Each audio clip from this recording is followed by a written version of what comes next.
போயிடும். அழியாத ஒன்னே ஒண்ணு நம்முடைய ஆத்துமா மட்டும். இதை மட்டும் பாதுகாத்தா போதும்.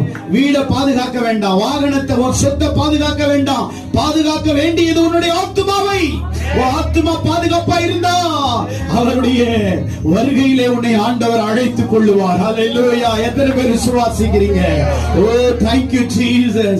ஆத்துமா ரட்சிப்பு அருமையானது. ஹல்லேலூயா. ஓ thank you Jesus. பொய்யுலகை நம்பாதே. இந்த ஆத்துமா இந்த உலகத்தின் மீது ஆசை வைத்தாலும் அதை விடாதே. உன்னுடைய ஆத்துமாவை தேவனுடைய ராஜ்யத்துக்காய் ஆயத்தப்படு. ஆண்டவரை சந்திக்க உன் ஆத்துமாவை ஒப்புக்கொடு. ஹல்லேலூயா. பாவம் செய்கிற ஆத்துமா சாகும் என்று சொல்லப்பட்டிருக்கிறது. இந்த ஆத்துமாவை சாகடிக்காமல் இந்த ஆத்துமா தேவனுக்கு பிரியமாய், தேவனுக்கு சித்தமாய், தேவனுக்கு விருப்பமானதை செய்து ஆண்டவர் விரும்புகிற இந்த வாழ்க்கை இந்த பூமியிலே வாழ்ந்து இந்த ஆத்துமாவை அழிக்காமல்